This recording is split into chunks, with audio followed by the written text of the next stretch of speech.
Violet, before we get started, I would like to introduce our sponsor for today's class. This is Robert. He's with NRL Mortgage. Robert, tell us about all the great offerings you have right now for our members. Definitely. Well, first, thanks for having me. We're a newer sponsor, a corporate affiliate of Miami Board of Realtors, and we're very excited to work with you guys. So I have a local branch here in Pembroke Pines. So I work with NRL Mortgage. We're a national lender, direct lender. So we have, as far as products, we have a lot of different programs. We have in-house jumbo programs that go up to 90% loan to value. We have every type of portfolio loan you can think of, from foreign nationals to bank statement loans, non-warrantable condos, to name a few.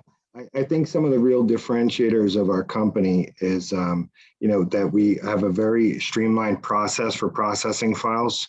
A good portion of my business comes from what we call rescue loans, when someone else is in a, coming close to that close date and their lender hasn't been able to get them closed. We really do a good job with the portfolio loans as well. We're under 30 days to close. And when I think of the realtors that we work with, some of the things I think that they really appreciate most is that we utilize the latest technology. So you're talking about offer acceptance. One of the things that we do is we use a system called Blend, where agents can download an application to their phone. Say they link an opportunity. You're meeting with someone, a potential buyer. You can actually send them a link to the application, to our online application. You could link that opportunity to a loan officer, specific loan officer. And once we generate a pre-approval from that application, you have access to those pre-approvals, and you can actually slide it up or down within the limit that we set. You could slide that up or down, and you can actually take a snapshot and send it to that listing agent. So if you're representing a buyer, you can right there on the spot, one click, present a pre-approval letter along with an offer that you might make. So I think that helps in getting offer acceptance. One of the other things that we do is we really take the time to run it through one of the automated underwriting systems, so that we can show great confidence that the buyers will not have a problem being approved at the end of the day. And I think that those things make it easier. We also take the time to personalize the pre-approval for that specific property. So our approach is in trying to help agents get their offers accepted is we'll actually do the pre-approval with that specific address. We'll run an automated underwriting approval. And in the email, we use the address, the borrower's name, but we also offer to speak with any sellers, builders, sellers, agents, to share with them our confidence level in being able to close in a timely fashion. So I think that those are some cool things. We're going to roll out some hot deals for you guys as well, including appraisal waivers and some other things I think you'll definitely be able to take advantage of. And last thing is, I was really interested in hopping on this call, with YPN. Although I don't know that I qualify with the Y in that word anymore. We do take a lot of time to work with folks who are newer to the industry, who are getting their feet wet, who might want to know how to qualify a buyer versus a renter. We spend a lot of time there, and we have a lot of really great tools when it comes to marketing. So co-branded flyers.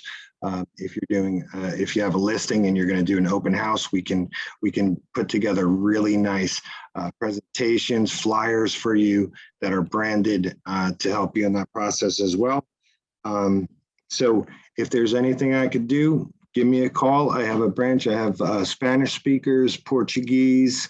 I think that covers a lot of this market.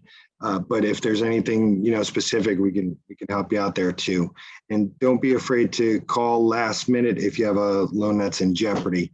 We kind of specialize in that. So thank you everyone for the time, and I apologize for the technical issues I was having at first.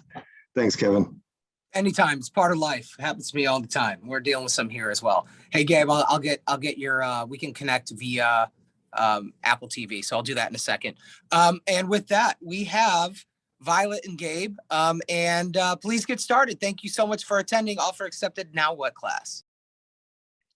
Awesome. Thank you so much again, Robert, for your explanation on all your services. We appreciate it, especially you talking about specializing when the deals are in jeopardy. Today, we're going to use a different word, but a similar concept. We're going to be talking about crisis and critical dates and all that fun stuff.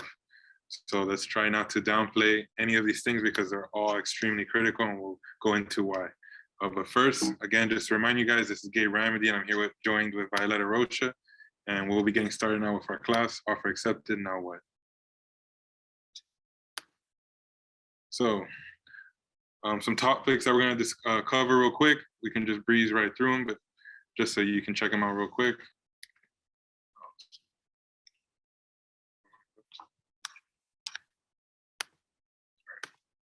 Awesome. So critical dates. Real quick, just thinking of critical to begin with, it just seems like a nonchalant word. It's so easy to say, but at the end of the day, this is a word that comes with extreme importance. It actually is related to the word crisis when we take it back to its Latin root. And that's a word that you want to keep in mind throughout the entire transaction, because at any moment, any one of these critical dates can turn what you thought was going to be a smooth transaction into a crisis. All right, so the most important part of the entire real estate transaction, once you guys are under contract, is to make sure that you keep constant communication with everybody involved in the transaction. So right now I'm showing you guys on the screen. Nothing much, man. I'm trying to pass the training here in the office. So how many people we got here? I love it that we're doing the community. Oh, yeah. All right, so this is the template that I use to send out. So I'm sending this template out twice. The first time that I'm sending it out, I am copying the lender, the listing agent, the title company, and obviously myself. And then after that, I am resending this email again to the title company and copying the buyer. I am not trying to put the buyer into communication with the listing agent. So on this email, you're gonna see all the dates that are extremely important. Everybody needs to stick to them. So obviously the effective date kind of determines everything else that comes into play, as far as inspection, escrow, if there's another escrow deposits, the financing contingency, closing dates, and then obviously sharing information of everybody that should be in contact. Yes, you would definitely want to make some sort of system or add this into your flow. Kevin, can I confirm that this class will be shared? Yes. Yes, so this template will be shared. You feel free to use it. You want to personalize it as well, not make it look so robotic, but this is part of the transaction coordination that a lot of agents pay, upwards of $300, $400, $500 for. So incorporate this into your flow. It makes you look a lot more professional. And it's something that you can always refer back to, because once you've confirmed these dates from the beginning, there is no chance of these dates being something to be manipulated or even up for discussion later in the transaction. Does anybody have any questions when it comes to critical dates? Oh, by the way, Robert, if you can put your information in the chat, everyone would appreciate it. We usually like having our sponsors put their info. So our in-person guest has a question with critical dates. What was your question? What are you supposed to do when you get closer to the... Okay, so that is a very good question, very important. You guys, you need to make sure that you're sticking to your dates, because obviously your client's escrow is at risk. So if you're ever getting to a point where you're getting close to the inspection end period or financing contingency end date, you need to make sure that you're filing an extension. Gabe, do you have anything else to say about that? Yes, definitely. That was a great question. I don't know if you guys heard it. He was saying, what do you do when you get close to these critical dates? Like I was just mentioning, each of these dates, to me, I treat them like a landmine. They are critical. They are prone to crisis. Okay, these dates are just written words, but they can give you some serious problems if you don't follow them. For example, like even your driver's license. It happened to me that I didn't even pay attention to when my license expired. To me, it wasn't a big deal until one day I got pulled over on my way to a showing and I couldn't drive my car.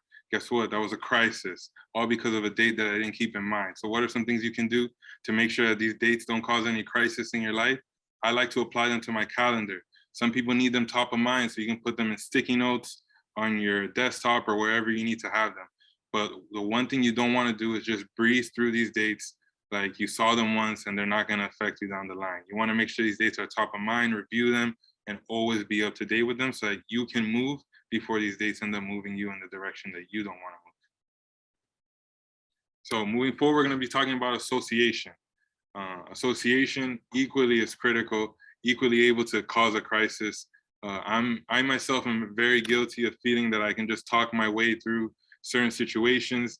I know a lot of times we see that association may say an approval of 4 weeks, and we get in there and we're like, all right, look, it's not going to be 4 weeks, right? This is what we're going to do, and maybe we can do it in 2 or even 1. And there's been times where I've seen those situations actually go through and things go a lot faster, but it's not something that you want to rely on at all. You want to take what the association says to be their approval time very seriously. You want to be very prepared about submitting the information. And the worst thing you can do is just assume that the client is going to be able to do all this themselves. I know a lot of agents, it's a discussion that I constantly have, don't want to involve themselves too much in helping with the application or holding their client's hand with the application. But if the client delays on this because it's such a big task, it only delays on all the progress that you're going to be having. And guess what? You really cannot move when the association doesn't give you the approval. I've seen countless buyers be stuck in situations where they're homeless, where they have to go and pay exorbitant prices at an Airbnb because they don't have the approval to move into their rental or to their purchase yet.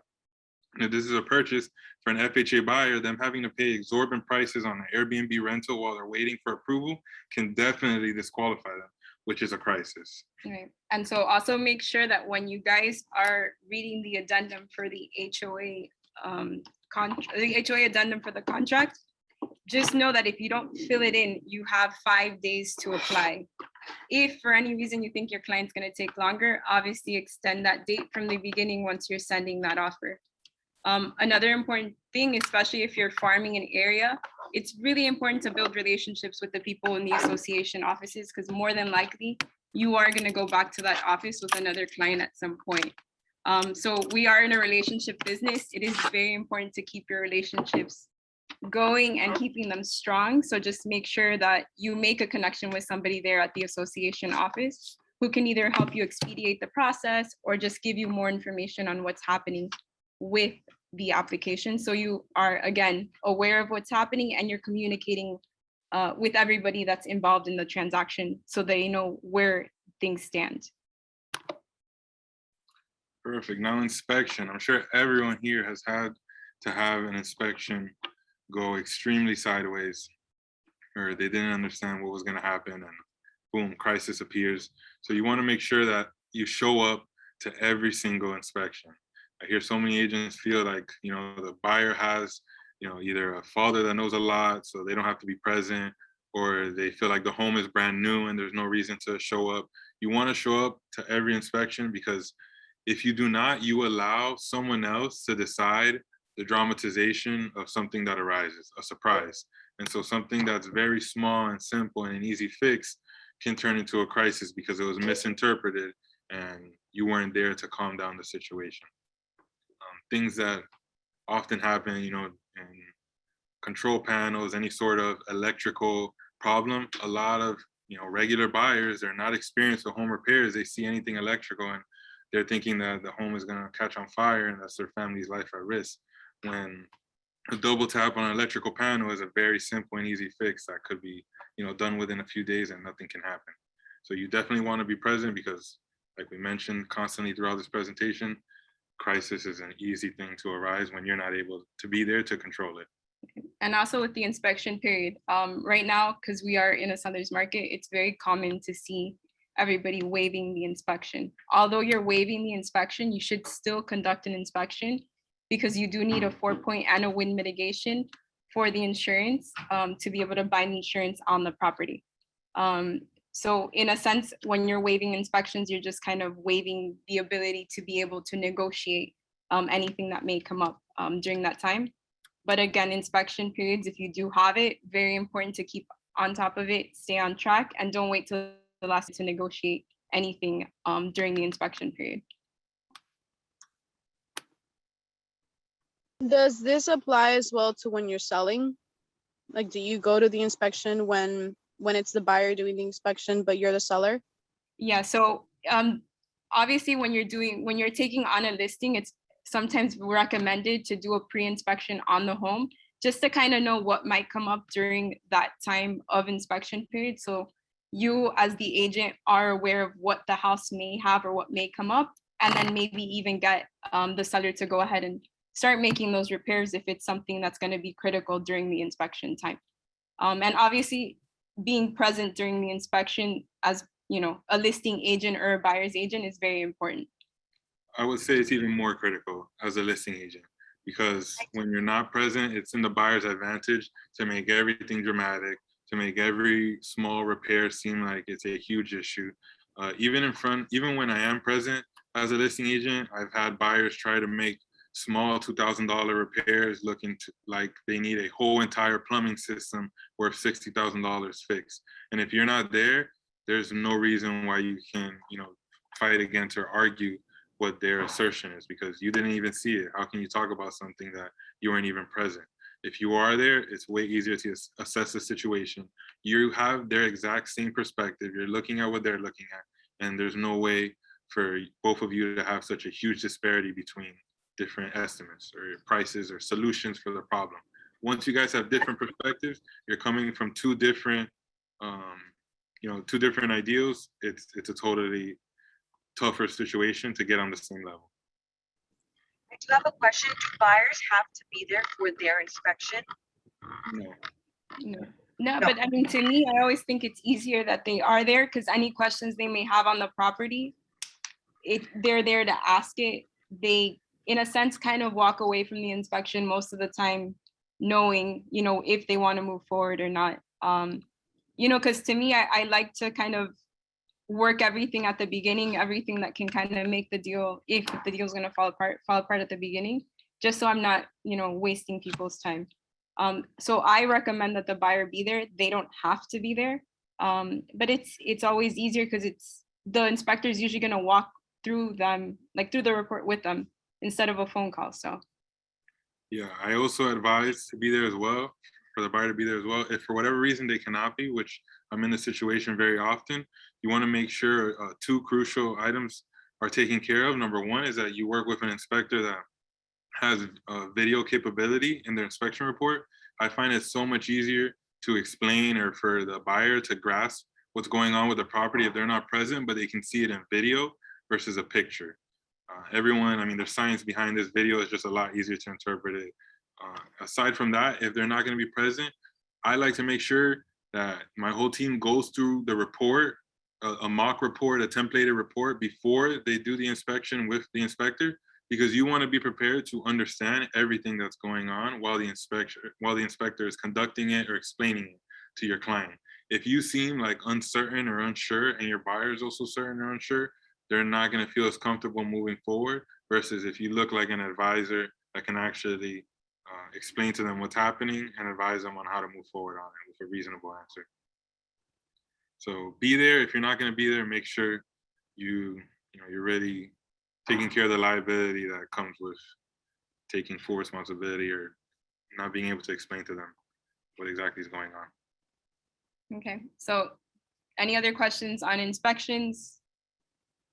All right.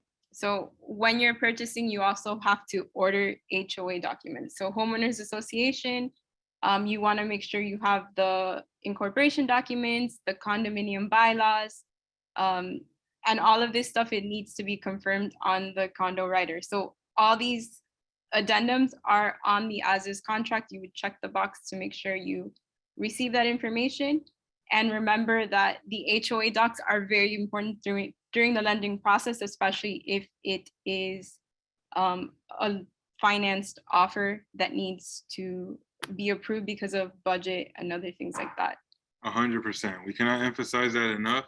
From the beginning of the transaction, you want to have a clear communication with the lender to understand what are the documents that are going to be needed to proceed in this transaction, and what are either some reviews that they could see that would totally make this transaction a fail and not go through. If you already know that they need some special sort of financing, they're not trying to do the typical 20% limited review down payment with a condo, then you want to be upfront with the listing agent. You want to make sure that you assert the fact that you need to know these type of information, the reserves. A lot of times sellers already have reserves from past HOA meetings and stuff like that, or it might be sent to them. So if you can find out that information in the beginning before your buyer spends tons of money on applying for the HOA and paying for these documents because they're not cheap, you're going to save your buyer a lot more money. They're going to feel a lot more confident in your service. And it's going to be a win-win for everyone because you won't waste your time as well. All right, so homeowners insurance. So remember that the inspection is what provides you with the 4-point and the wind mitigation. Then you also have to find out if the property is in a flood zone. What's going to confirm if it's in a flood zone? It's actually happens during the survey process. But more or less, you're always going to know if it is in a flood zone before that. You just won't be able to lock in your rate for it until you have that survey. 100%. Guys, if you check in the MLS, I'm sure some of you have seen it before, but if you haven't, be more mindful now. While you're going through each listing, there will be a mandate saying if the property is in a flood zone. So it'll give you a lot better insight. If not, also on RPR, there is a flood zone map or a flood zone a description that tells you, hey, what flood zone this is in. You want to look out for flood zone X, AE, zone, any sort of zone that could cause a raise in insurance, because if your client is really tight when it comes to their debt to income, their payment, any sort of flood insurance or other types of premiums can really put them out of being able to purchase a home. So another crisis. And remember that flood zones are always changing. So maybe you sold something there, or you had a buyer buy something there previously. From one year to the next, it can change. That's not something we can control as realtors. So it's always just being mindful and aware of what's happening in the areas where you're selling. So the more you know, the better information you can give out. And it makes you obviously a stronger realtor, just knowing as much information as you can about the product that you're selling. One thing that I do also want to mention is you want to have a little bit of understanding on the different options that they have for home insurance. Sometimes your clients are very tight on their monthly payment, and they wouldn't mind going the first 6 months or first year with very little personal property coverage. And that might allow them to squeeze into a home insurance rate that lets them buy a better home, especially in this market. Everyone's trying to qualify for as much as they can. So be mindful of what's covered in the home insurance premium, because you might be able to bring it down and allow your buyer to qualify a lot better for the home of their dreams. Yeah. So really quick before we move on, Teresa had asked, what is the receipt of a condo rider? So that is an addendum that is on the contract, which confirms that the buyer or the seller provided the buyer with the information that they needed, just as far as condo docs and bylaws. It's kind of so the person or the buyer knows what they're walking into as far as living in that community. And when you're asking the difference between a condo rider and a condo questionnaire, a condo rider belongs to our as-is contract, and then the condo questionnaire is something that the lender uses in order to be able to qualify the condo or the HOA for a lower down payment or having a limited review or full review, depending on the type of lending that they're doing. So next up is a moving checklist. You want to prepare your clients thoroughly to make sure that they have everything ready. A lot of times they end up scrambling throughout the process. It can leave a lot of things up for misinterpretation, for mistakes. You want to be very clear about what their new connections are. Make sure that they know what providers are available at their new neighborhood. A lot of these things seem very minutia, and they're details that most realtors just leave behind and don't really address. But these are key avenues for you to build way better rapport with your client. You can find out a lot of things about them on the different styles they have, on whether it's security systems, ring channels, all sorts of stuff like that. You want to start touching it right before the move-in date so that you can also have some insight for maybe a gift that you can bring that's a lot more personal. We'll be touching about gifts later in the presentation, so we'll stop there. Remember that moving is stressful as it is. So as a buyer's agent, you want to make sure that you're providing the support that you need to your client to kind of prepare them and just make this a smooth transaction, as stress-free as possibly you can make it for them. Michelle had a question on insurance. So she wanted to know if buyers have to buy insurance if it's included in the HOA. It's really important, again, to review that information before you do it, or like before any process. So the lender is also going to let you know if the buyer needs to get additional insurance, because the HOA or condo associations do not always cover everything. They usually cover their property, or just the exterior four walls, nothing that's on the inside. So that's something that you can speak to the lender about, and the insurance carrier that you choose. They'll let you know, they'll read the policy, they'll go through it with you and let you know what you may need. Yeah, they typically have a special different insurance just for condos versus, and I don't even think it's called homeowners insurance. So it's like a unit coverage. Yeah, it's an HO6 policy. So basically that HO6 policy, what would cover is if you were to flip the house upside down, anything that falls off the walls would be covered by that insurance. So cabinets, personal belongings, etc. Martha, the recording will be shared, and Teresa, the moving checklist will go along with the presentation once Kevin sends that out to you guys. Correct. Awesome. So now gifts. This is a vital part of the business because people love receiving gifts, and we have a huge tendency to give people the gifts that we would want, not specifically the gifts that would last or actually add to the relationship. So perishable gifts is things that we want to stay away from. Even myself, when I first got into the business, I thought, buying Moet and Chandon was the only gift to get a client at closing. Now we want to shift towards things that are either a lot more intentional because they're personalized to the client. It shows the buyer or seller that you really know who they are. You really listen to them better than anyone else does. Or consider something that is very practical that they can use in their day-to-day life, and that they'll constantly have a reminder of you and your service. I know Violet has very good gifts. I feel like I go all out with my gifts. I give everybody something. If they have a dog, if they have a kid, like I just make sure that I'm giving something that they remember. Gabe and I were talking once, and he actually pointed something else something out to me that I did this last time. Instead of taking it the day of closing, I actually take it to them once they move in. And it's been a game changer, just because they do invite you into the house, and then you end up, talking. And the last time I went to drop off a gift, they ended up having friends there, which, you can get referrals from that as well, because you're the realtor that just sold them the house. So, obviously the buying process is very stressful. You're supposed to be there to kind of help throughout that process. And in a sense, throughout the process, most of the time you're gaining a friend through the experience, just because you're walking these buyers through this. A lot of the times, especially me, I do deal a lot with first-time home buyers. So I just kind of focus on walking them through and making sure they learn as much as they can through the process. I forgot to emphasize that you definitely want to try your best to give the gift at a later date, not at closing table. At the closing table, I feel like closing table is very personal. It's just a great way to talk to them and kind of let them vent about what's going on. But I just feel the gift is much better received at a later date once they moved into the home. They've kind of broken into the home. And if I can really get lucky, I'll try to be strategic and find like the special housewarming party that almost everyone throws. They invite people over the minute that they buy their home. And I try to sneak in right around that time and give a gift that everyone's kind of jealous of, or wish that they got a gift like that from their realtor. All right, so before you can give your closing gift, you do need to confirm your closing date. So you need to get the clear to close from the lender. You guys need to make sure you're staying, again, in touch with everybody. Make sure title's ready, make sure mortgage is ready.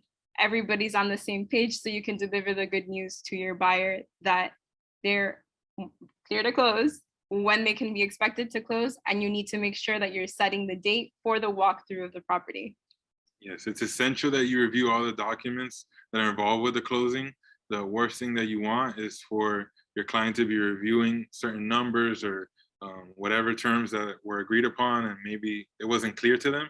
and for them to bring it up at the closing table. I can tell you, no one will attest to a positive situation of questioning numbers at the closing table. It's always awkward, it's uncomfortable, they feel vulnerable. And so you want to address as many things as possible before the closing date. Always review the closing disclosure in detail. Make sure you don't just assume that the title company knows everything that's going on, because like I said, I mean, they might have a different perspective than you are. They might not have it copied in every single email, and you want to always cross your T's and dot your I's. Right. And so remember, before you can get the clear to close, be in touch with your lender, because they do need to comply with TRID. So these numbers are sent out 3 days before closing, before they can actually sign their documents, because that, although it's still an estimate, it's going to be very close to what they're going to end up paying. So any questions that the buyer may have throughout that process, they would obviously ask their lender at that point once they get that document. Awesome. So you made it to the closing day. Now what you want to do is you want to make sure that you have everything that the buyer or seller would want to know that day prepared for them and delivered to them, prior than their commute. It's very annoying to imagine someone, scrambling on the last day, trying to get there to a certain time. It just adds more stress to the situation. You want to make sure they have a clear address on where they're going to be arriving. I like to also give them an approximation of commute time, because sometimes people just don't understand what the commute time is. They do their same commutes, and they might not have traffic in mind, and it can totally throw off either the closing, make other people annoyed, ends up in some sort of crisis. So we want to avoid that by any means, by making sure that everyone is prepared and understanding of what closing day should exactly look like, because it's a scary day for both sides. Yeah, everybody's nervous. They have to sign a ton of paper. So they want to make sure that they know what they're doing. So Christina, to answer your question about conducting the walkthrough 24 to 48 hours before the closing date, yes. Usually what I like to do, I like to do walkthrough before heading to the title company, but everybody's different. So we kind of do walkthrough before the closing or just go to the closing table, sign. And at that point, we saw the property the day of closing, we know nothing changed. So, okay. So make sure you also are ready to be a photographer on the day of closing, because more than likely your clients will be shy. So you want to go ahead and celebrate their special moment, because anytime that they remember that day is more likely that it's a day that they remember about you. So make sure you take a nice picture of them, maybe several, so you get their good angles.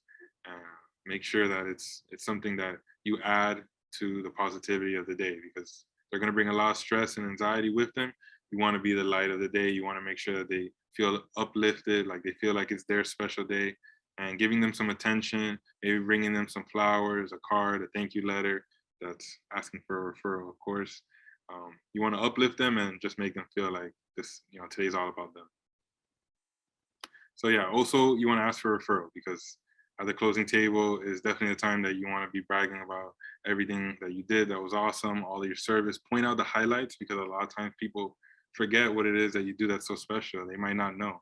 So I like to also bring, a few bullet points of things that happen in the transaction that are maybe not normal, or things that were a bonus or beneficial, or highlights that were special to them. And you bring it up during the closing table right before asking them if they know anyone else that is been talking to them about buying or selling a property now or in the future. Yeah. So us as realtors, I feel like we are the glue that keeps the transaction together. So just make sure that you're aware of everything that's going on throughout the transaction. All right. So after the closing, the work is not over. Okay. This is the lifeline of our business right here. The fact that you just acquired a past client gives you that much more of an advantage over other realtors, because at the end of the day, the more past clients you have, the more people you have in your sphere, it's the more likelihood of getting referrals. And referrals are the name of this business. Lead prices are going up. You don't want to be paying $20, $30, $40 for a buyer lead, or even more, $50, $100, $200 for a seller lead. You want to be able to call people that you've closed in the past that were happy with your service, and be able to ask them for more clientele. So the best way for you to do that without, being awkward or not doing it at right timing or just not smoothly, is making sure that you have all of your past clients in a CRM. If you have them in a CRM, you can now date this home anniversary. I love calling my clients on their home anniversary. It is a day that they look forward to because they didn't even know it existed until I remind them every year. So they're happy to know about it. It's a conversation that they can tell other people. They can say, wow, I can't believe I've been living in this home for this long.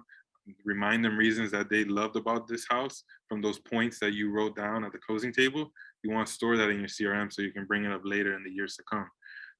Also, while you have the client's information, because you just closed the transaction with them, it's a good time to get their birthday and anyone else that lived with them birthday. So you having a reason to call them once, twice, 3 times a year to wish them, their spouse, their child a happy birthday.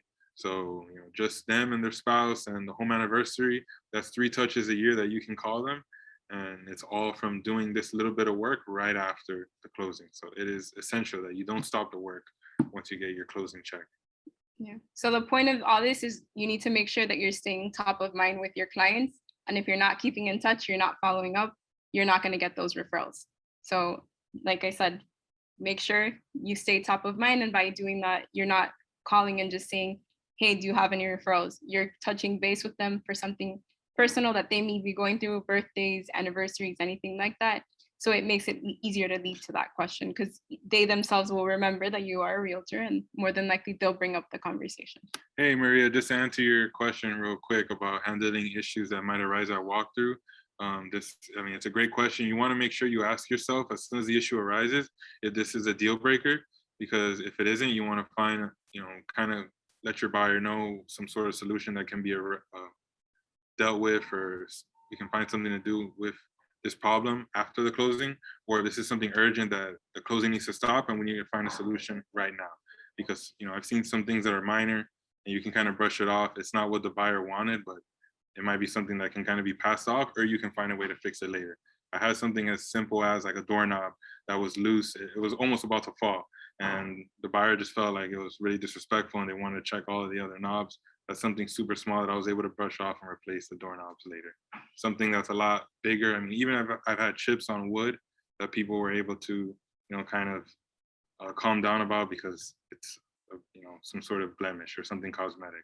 Something major that, that's something that has to be dealt with. And if you can find a solution, that's probably your best avenue, not kind of put it on the seller or the listing agent. Find the solution yourself as fast as possible. Maybe brainstorm with your broker to see if they've had the same issue in the past, because most problems aren't rare. And then, so this after closing checklist or check-in, we actually already kind of went through most of it. Do we have anything else to touch on that? No, yeah, that's what I was basically talking about the whole updating your CRM. You want to make sure that you put all the information that you've heard throughout the transaction, personal things that they've mentioned. You want like a wide range of variety. I literally write down anything that the prospect, buyer, seller, client says, because it can always be retraced later when you're buying gifts in the future, whether it's, their favorite sports team, favorite foods, favorite time to do certain routines.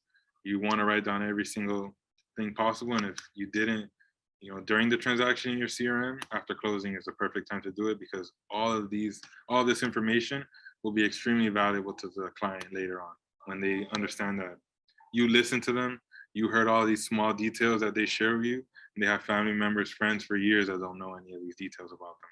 So it'll really separate you and keep you top of mind when it's time to think about real estate. So now we're going to open it up for questions. So I think we answered all the questions that are in the chats, but if you guys have any other questions for us, feel free to jump in and let us know. Is that a hand raise? You have any questions? Yeah. So it's basically about the association application. Mm-hmm. How do you make sure approval goes as fast as possible? So Gabe, go ahead and answer the question. Okay, like I was mentioning, sometimes the association is very adamant about how long their approval time is, but I've seen in the past some ways that you can kind of help is giving them all the information they're asking for, and a little packet with a little bit more information sometimes can help as well. You also want to go through with them everything that they requested in person and make sure that you are on the same page and you understood all the documents that they're asking. Go through, what forms of checks that they would want it, any sort of information about vehicles, other parties. I try to go through the entire document. Another thing I like to do is the association provides a platform I believe it's called like rental screening. With like $35, you can get this super dense report about everything about your prospect, their credit, all of their history, all of that stuff. I like to bring a separate packet with that and let them know here's additional information in case they want to start reviewing early. A lot of associations sometimes will order a background check and it takes 3 to 7 business days for it to arise. So me giving that information in advance allows them to start looking through it. If it's a small association, like one that's very private, homeowner organized, I've had these packets allow me to get approvals in under a week when they said it would take 2 to 3 because they're here going to be waiting for the same information that I'm providing to them. So if you have, all the credit information from a verified source, provided to them as well, because that's usually the information that they're looking for. It's not a guarantee because some people are adamant about their duration and how long they want to go through with their flow and their system, but it's something that you can do if you want to do every single thing possible. And you've already asked them if they have an expediting fee, because a lot of associations don't have them anymore, but some still do, where you can pay $150, $250, and they go through the review super quick. Okay, and then, so during walkthrough, if water and electricity have been shut off, how would you handle that? So you do or should have water and electricity during walkthrough. So most of the time what I end up doing is I ask the seller to go ahead and reconnect it because we do need that in order to do walkthrough. Yeah, if the seller is being a jerk, because I've had that scenario before and they don't want to have it on, it's very easy for the buyer to make an account with FPL and do a temporary connection during inspection. And I've had it done several times on even listings that I've had where the seller wasn't able to make any connections happen. So there's always a solution. What Violet mentioned is a preferred one, but if that's not available to you, you can always solve it yourself by hopping on the phone with FPL and getting temporary connection. Right, and then once under contract, should I have my buyer apply with the association application? Yes. Remember that the addendum determines how long they have to apply. You want to make sure that you're staying in compliance with what you're putting on the contract itself. So yeah, and then Christina, how long do you recommend that deposits are seasoned for prospects who carry cash, not necessarily in the bank? I think that's more of a question for the lender. Just depending on the type of financing they're doing, they would be able to better answer that question. And in this particular case, that person probably has their own requirements. So you want to keep in mind though, most lenders are asking for 2 months bank statements. So easily 60, 70 days is a good start, but it's definitely lender specific. So reach out to your lender because they may have a workaround that I'm unaware of. Yeah. And for Michelle, yeah, I believe the contract, the standard, or not the standard, what it says there, templated is like 5 days. Yeah, 5 days for the association application. I've had buyers that are very tight and very, very wary about inspections. So sometimes I waited till that 5th day to apply. But at the end of the day, I mean, if you can move faster, it's always going to be to your advantage. Especially if you're sure that you want that unit and there's nothing's going to stop you, you should be applying right away. Right. And then on the page, you guys will see us. If you guys have any questions that we can help you with, Gabe's Instagram handle is there. My Instagram handle is there. And don't forget to follow at Miami YPN. If there's any other questions that we can answer for you, just feel free to reach out to us. And yeah. Yeah, thank you guys so much for joining us. Hey, before everybody goes, we have a huge event coming up this Friday at Sistrunk Market. Let me go ahead and post the link. Please, we're gonna have a really good time. If you want to celebrate Halloween a little early this year, please join Miami YPN. We're gonna be at Sistrunk Market. Let me post the link in the chat, and I'll also follow up this class with an email tomorrow. But just a little bit, it's going to be a speed networking event, so you will have a minute to talk about 30 seconds to talk about yourself. The other person has 30 seconds to talk about themselves, and then a little bit of cross talk for a minute. We'll have a costume contest, a best pitch contest. So please sign up. We're going to have a really good time. And this is the first sort of social event that we've had really outside of education this year. So if you're looking to enjoy Halloween with us, please join us on Friday night. It starts at 8:30. The link is in the chat. And oh wait, did I send that to just one person? I sent it a direct message. I'm sorry. Okay, let's try this again. Okay, this time it'll work. I have the link for everybody. So please, if you want to go to the Halloween party, please join us. And Gabe, Violet, any last words? No, I mean, we're very excited to present new material. So if you guys ever have any questions, suggestions for classes, we're always open to hearing them. You know, so we hope to bring new material soon to you guys. We also hope to see a lot of these names in person in future events. So if you were in this class and I do see you at an event, feel free to reach out to me. Let me know you're at the class. Let me know what you thought. And any feedback that you have for Miami YPN, we'd be more than happy to discuss it and see how we can incorporate it into our future events. Okay. Well, thank you guys. Have a great afternoon. Thank you for spending an hour of your day with us. We hope you picked up on some great information, and we're always here for you if you ever have any other questions. If I find my way home, yeah. Wouldn't it be crazy? But you still amaze me. Wouldn't it be crazy? But you still amaze me. Wouldn't it be crazy? But you still amaze me. Wouldn't it be crazy? But you still amaze me. If I find my way home, yeah.